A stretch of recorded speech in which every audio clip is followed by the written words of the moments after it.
즐거운 한국어 초급 1-14과 이 소포를 필리핀에 보내고 싶어요. 자, 오늘은 우체국에 대한 그 주제도 그렇고 우체국에 관한 어휘를 배울 텐데요. 지난 시간에 그 선물을 샀었어요.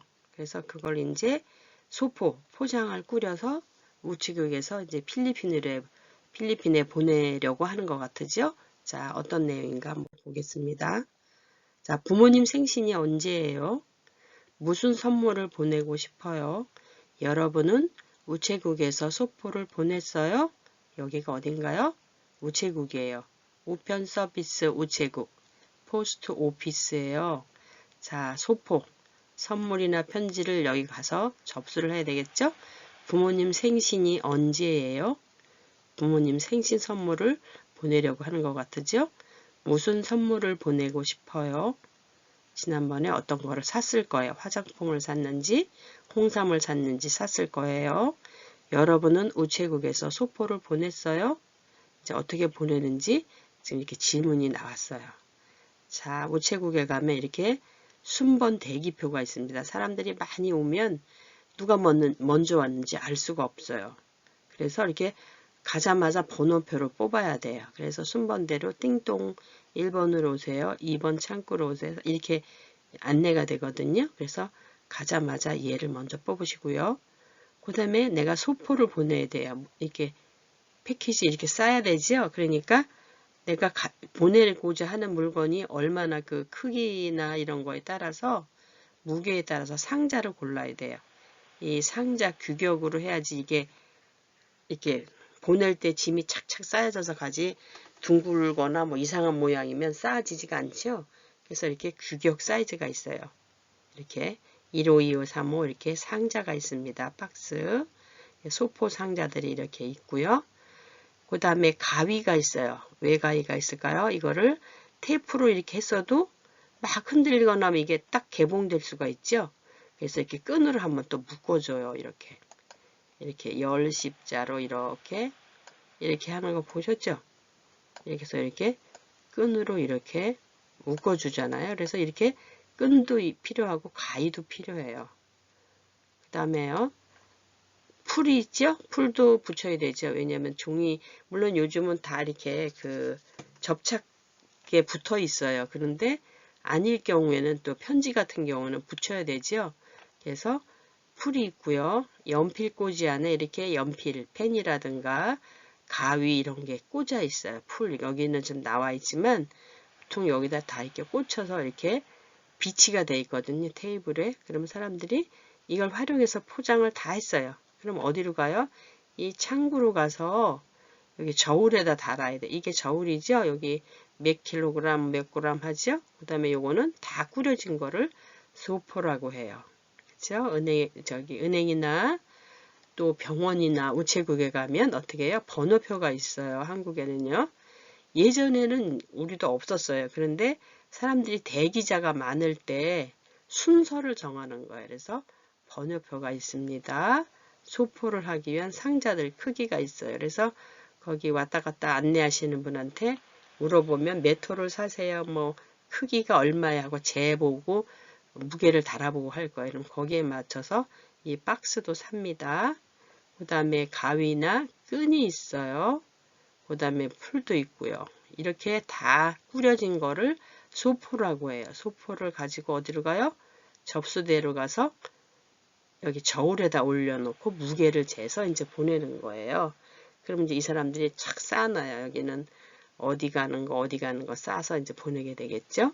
이걸 필리핀에 보내고 싶어요. 이것을 어떻게 포장을 해야 돼요? 그럼 이제 이분들이 안내를 하겠죠. 내용물이 뭐예요? 그러면은 이거는 뭐 김이에요. 이거는 뭐 옷이에요. 홍삼이에요. 그러면 그거에 맞춰서 포장을 하세요. 아니면 랩을 한번 하세요. 뭐 이렇게 얘기를 해요. 그 다음에 항공편으로 가나요? 또는 배로 가나요? 그 비행 운송 수단에 따라서 또 가격이 다르죠? 기간도 달라요. 그래서 배로 보내면 얼마나 걸려요? 어떻게 포장을 해야 돼요? 이걸 필리핀에 보내고 싶어요. 지난번에 고고 싶다 이런 걸 다 이용해서 우체국에 가서 지금 소포를 보내는 겁니다. 자, 우체국에 왔어요. 접수를 해야 되겠죠? 우편을. 그래서 어플리케이션 접수를 하고 지금 여기 갈색으로 된 거를 저우리에다 이렇게 올려놨어요. 그래서 가면 접수를 하고 무게를 재야 돼요. 또 아니면은 이렇게 아니고 소포 자체를 갖고 온 사람도 있어요. 어쨌든지 간에 저울에다가 무게를 재야 돼요. 웨이트를 재야 돼요. 그 다음에 편지를 붙이다. 이거는 이제 우체국에 안 와도 할 수 있는 거. 우체통 여기에 메일박스가 있으면 이 빨간색으로 돼 있잖아요. 여기다 넣으면 돼요. 주소도 다 쓰고 우표도 붙여서 가면은 이게 보통 편지는 이렇게 해요. 그런데 등기라든가 어떤 사람이 정확하게 받아야 되는 문서 같은 게 있죠. 또는 서류가 있어요. 관공서에서 요구하는 서류라든가 이런 걸 내가 직접 제출하지 못할 때 등기를 해서 그 담당자한테 바로 받을 수 있는 거, 분실되지 않게 하는 게 등기죠. 그런 걸 우체국으로 와야 돼요. 자, 그 다음에 주소를 쓰는 거. 저기 받는 사람 보내는 사람이 써야 되죠. 그래서 주소 쓰는 거. 그 다음에 어떤 과정이 있나요? 포장을 하는 거예요. 지금 이 사람은 그 박스에다 해갖고 테이프 붙이고 패키지를 이렇게 만드는 거죠. 아니면 안에 랩을 씌웠을 수가 있어요. 랩. 흔들리지 말거나 아니면 깨지지 않도록 이렇게 하는 거가 있어요. 내용물을 좀 고정시키는 거죠. 그 다음에 이런 경우는 우표를 붙이는 거, 스탬프를 여기다 붙이는 거예요. 그 다음에 이 사람은 뭐 하나, 어떤 게, 이거를 좀 책을 갖고 왔나요? 이게 물건이라면 어떤 박스가 맞지?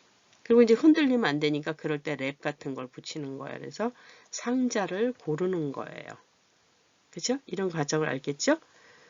접수에 와서, 어플리케이션에 와서 무게도 재고, 또 편지도 붙이고, 주소도 쓰고, 그다음에 소포를 포장하고, 우표를 붙이고, 박스를 고르고, 이런 게 다 어디서 한다고요? 우체국에서 하는 과정이에요. 그래서 맨 마지막에 이제 붙이게 되는 거죠. 편지를 이제 접수를 해서 다 이런 과정을 거쳐서 붙이는 겁니다. 자, 그러면 우편 요금표가 있어요. 우리가 간단하게 국내에서 할 때는 아까 무게를 재서 우표를 붙이면 가요. 보통은 이제 어느 기본 요금 내에서 그 우체부 아저씨가 배달을 해주지만 이렇게 지금 이분은 필리핀으로 보내는 거잖아요. 더군다나 소포잖아요. 그러니까 무게를 재요. 자, 무게가 어떤 거예요? 5kg, 1kg, 15kg 이렇게 킬로그램이 있어요.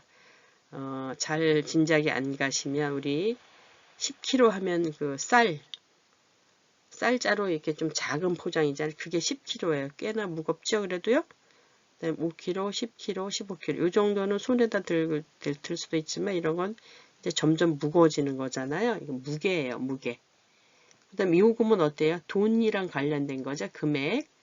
그래서 15,000원, 25,000원, 4만 갈수록 더 무게가 클수록 어때요? 값이 비싸요. 그런데 여기에 비해서 이제 여기 보세요.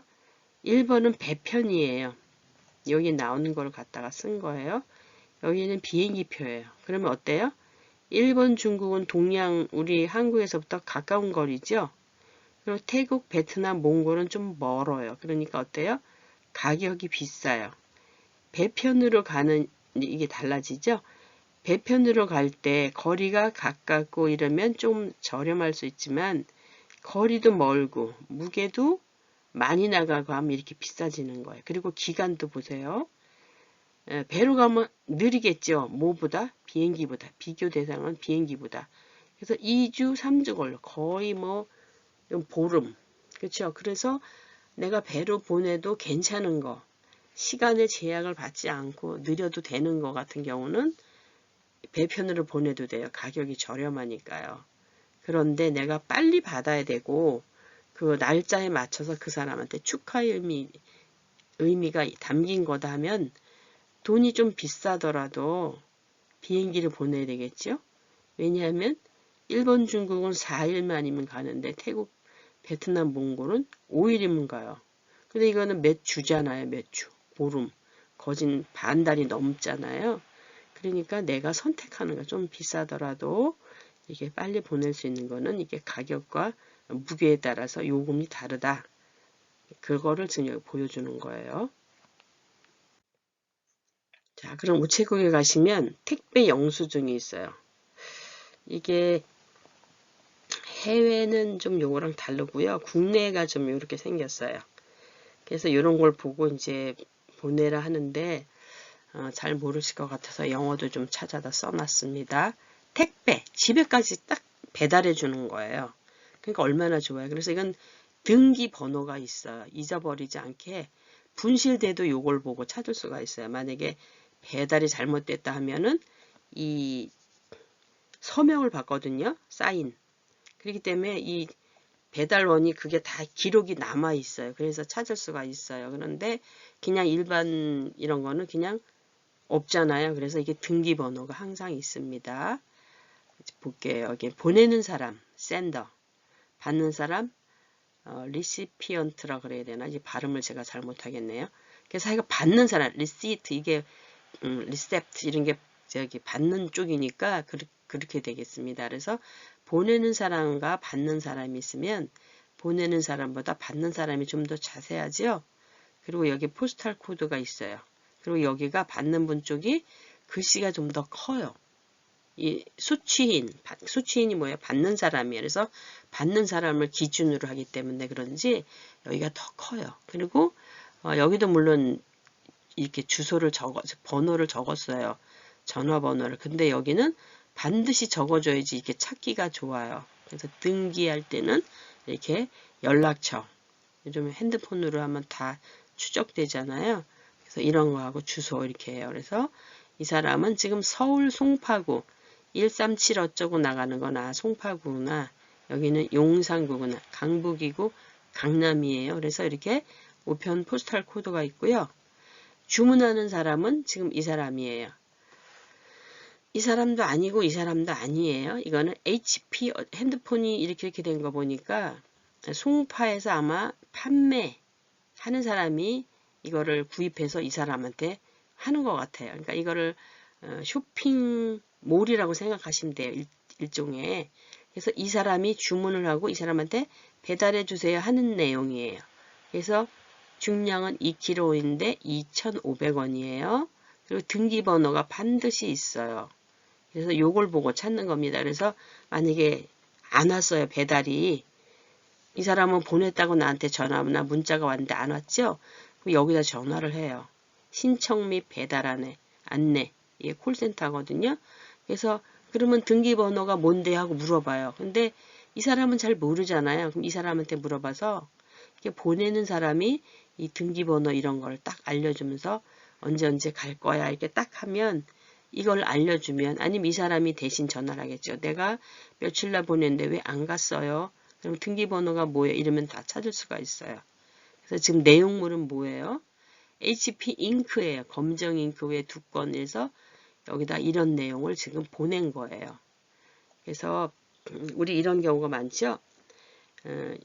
내가 고향에 계신 부모님한테 하는데 어떤 쇼핑몰을 이용해서 보내잖아요. 그래서 여기는 지금 우체국 배송업체인 거예요. 여기는 지금 보내는 사람, 받는 사람, 여기 주문은 쇼핑업체, 또 배달업체가 다 들어가 있는 정보예요. 영수증이에요. 영수증. 리시트예요. 홈 딜리버리 리시트. 우체국 택배 집에까지 갑니다. 한국에는 이런 배달이 잘 발달되어 있어요. 퀵서비스도 그렇고 쿠팡도 막 집 앞으로 오고 그러죠. 그런 거가 좀 편안하기는 해요. 그래서 내용물도 여기 이렇게 있고요. 배송 메시지가 있어요. 부재시가 뭐예요? 띵동하고 이 사람한테 갔는데 이 사람이 집에 없을 수도 있죠. 볼일을 보러 갔을 수도 있어요. 그래서 부재시 경비실에 맡겨주세요. 그렇지 않으면 분실될 수 있잖아요. 근데 요즘은 코로나 시절이 그 한편으로는 좋은 게 배달이 정확하게 집 문 앞까지 와 있다는 거예요. 예전에는 없으면 막 이렇게 갔는데 요즘은 집 문 앞 현관 앞에 딱 배송돼 있잖아요. 바로 이런 거예요. 부재시 경비실에 맡겨주세요. Please leave it at the security office in my absence. 내가 없을 때 여기 경비실을 여기는 이렇게 했네요. 우리는 수의실 뭐 이러는데 완전 여기는 security 보안실 뭐 이런 식으로 되어 있는데 어쨌든 간에 의미를 전달받으시면 되겠습니다. 그래서 Please leave it at the security office in my absence. 요거를 여기 보낼 때 이 사람이 이 보내는 사람이 여기다 써놓는 거예요. 아니면 이 콜센터에서 주문을 할 때 이렇게 하는 겁니다. 그래서 이게 택배 영수증이에요. 이 정보가 다 들어 있습니다. 그리고 우편물을 받으신 다음에는 이런 거를 어떻게 해요? 잘 제거를 한 다음에 버리셔야 돼요. 택배에 다 보낸 다음에 박스 막 휴지통 분리수거하는데 보내잖아요. 버리잖아요.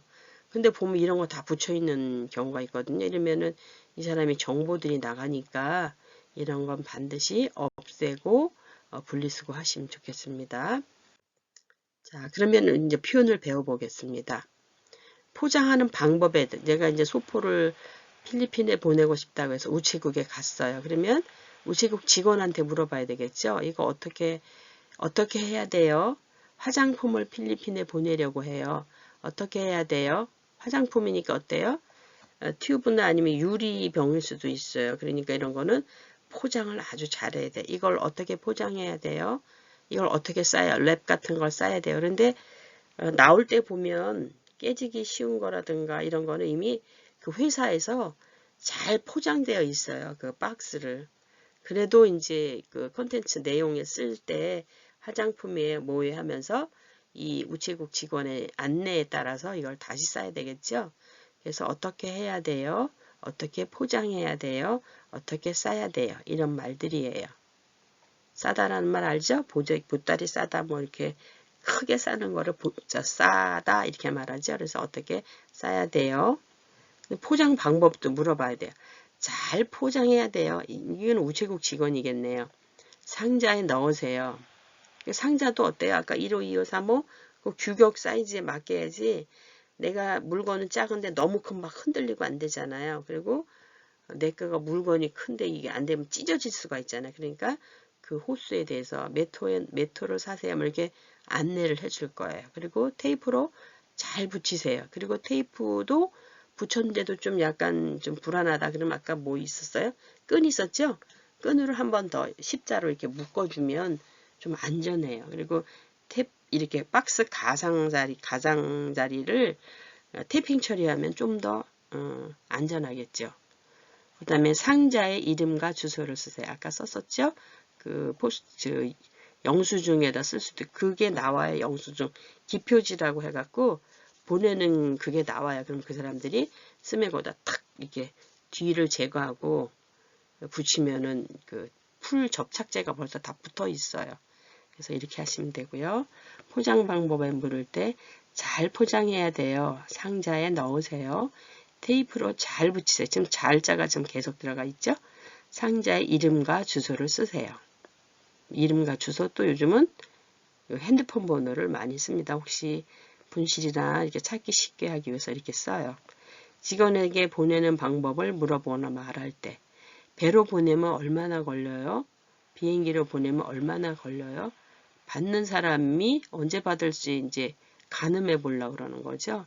아, 그래요? 그럼 배로 보내주세요. 그럼 비행기로 보내주세요. 이게 너무 오래 걸린다니까 비행기로. 아니면 뭐 괜찮다고 안전하다니까 배로 가격도 싸다니까 그래서 자기가 결정하는 거죠. 손님한테 우체국 직원이 안내합니다. 배로 보내면 2주쯤 걸려. 아까 그랬죠? 2주나 또는 3주, 뭐 몽골 이런 데 3주 걸렸잖아요. 비행기로 보내면 5일. 일주일 내면 다 가요. 좀 멀어도 5일이에요. 보통 4일, 2일 이렇게 되죠. 그런데 이제 또 가격이 달라지죠. 배로 보내면 25,000원이에요. 25,000원입니다. 비행기로 보내면 35,000원이에요. 만원 차이가 나지요. 그런데 이렇게 하면 비행기를 하면 굉장히 편리하고 좀 빠르게 갈 수 있는 장점이 있어요. 그래서 이렇게 배편이나 비행기로 보낼 수 있다는 걸 지금 보여주고요. 자, 그래서 이번에는 또 발음을 한번 해보겠습니다. 연음이죠. 넣고 히읗은 어떤 소리를 만나도 이렇게 좀 시끄럽게 격음화 넣고 이렇게 거센 소리로 나요. 그래서 넣고 붙여주세요. 얘는 붙여 이렇게 안 하고 붙여주세요. 이런 걸 구개음화라고 그랬어요. 붙여주세요. 이러면 어떻게 혀 짧은 소리가 나죠? 그래서 이 앞에 붙이어 할 때 이 앞에 티읕은 뭘로 나요? 치읓을 소리가 나요. 지읒은 디귿은 지읒으로, 티읕은 치읓으로. 그쵸? 드, 트 이런 게 뭐 혀 소리이기 때문에 잘못하면 이게 혀가 짧은 소리가 나거든요. 그래서 붙여. 같이 아니고 같이. 우리 같이 놀아요. 같이. 이거랑 같은 현상입니다. 알겠습니다. 여기서는 이렇게 잘 모르고 넘어가는 수도 있지만 알게 여기가 받침이 이렇게 연음이 되죠. 그래서 알게 하고 여기가 쌍시옷이 지금 3개 겹치니까 여기로 된 소리가 여기로 넘어갔고요. 씁니 여기는 하려고 보니까 비읍인데 습 이렇게 발음하려고 보니까 니은이 여기 있어요. 이건 뭐야? 이미 콧소리에다가 경음이라고 그래요. 그래서 얘랑 비슷한 소리로 바뀌는 거예요. 비읍은 보통 소리거든요. 근데 이게 얘가 경음은 미음이에요. 입술 소리에서 경음을 말하는 거예요. 프 있잖아요. 프 할 때 요게 콧소리 나는 소리예요. 그래서 닮아가는 거. 소리가 비슷한 소리끼리 내면 발음하기 좋거든요. 알겠습니다. 씁니다. 또 이게 또 어떤 분은 또 씁니다. 이렇게 발음하시는 분도 있어요. 미음으로. 그런데 씁니다. 알겠습니다. 얘도 바뀌는 게 아니라 씁니다. 이렇게 알겠습니다. 이렇게 되는 거고요. 그런데 히읗이 이런 자음을 만나면 이게 거센 소리가 되지만 이응을 만나면 같이 목구멍 소리이기 때문에 얘는 아예 소리가 없어져요. 히읗이. 그래서 노아, 좋아, 아이 좋아라, 좋아 이렇게 돼서 히읗이 소리가 안 나요. 자, 얘는 단위가 왔습니다. 1. 한국말로 1 킬로그램. 이건 그대로 그냥 나눈 대로 지금 이렇게 표기된 대로 지금 읽는 거. 단위 1 킬로그램. 킬로그램 이렇게 하기도 하는데 이게 같은 소리가 이렇게 반복돼서 그래. 킬로그램인데 1킬로그램 발음하는데 특별히 이상하지 않죠? 그럴 때는 그냥 킬로그램 굳이 이렇게 하는 게 더 발음하기 어려울 수도 있어요. 그 다음에 3만 5천 이렇게 되는데 정확하게 말하면 3만 5천 그런데 연음을 하니까 3만 니은이 여기로 갔어요. 5가 원래는 어떻게 된다고요? 원래는 3 이걸 하나 만들 걸 그랬네요. 공간이 근데 넓어서 3만 5천 원 이렇게 되거든요. 근데 읽으니까 연음이 되죠. 이렇게 3만 5천 이렇게 따로따로 읽는 게 아니라 연음이잖아. 한 덩어리를 읽잖아. 그러니까 3마 해갖고 얘가 여기로 갔습니다. 얘가 여기로 갔습니다. 그래서 이렇게 소리가 나요. 35,000원, 35,000원. 됐죠? 35,000원. 넣고, 좋고, 좋아, 뭐 이런 거. 여기는 히읗이 이런 자음을 만날 때 하고 이응을 만날 때 하고 다르더라. 이응을 만나면 소리가 없어져요. 히읗이. 근데 다른 기역 뭐 이런 소리를 만날 때는 어떻게 돼요? 코 이렇게 되는 거야. 거센 소리 바뀌어. 붙여주세요. 붙여 하면 혀 짧은 소리 나니까 붙여주세요. 우리 같이 놀아요. 굳이 이런 거가 다 뭐라고요? 국외음악. 입 천장 소리로 가는 게 더 편하네요. 굳이 이렇게 붙여 이렇게 츠 소리가 더 편안하다는 거예요. 디귿 티읕보다. 알겠습니다. 여기 니은을 닮아서 얘가 미음으로 바뀌었어요. 알겠습니다. 노아 1kg 35,000원. 자고 읽으시면 저절로 이렇게 발음이 됩니다.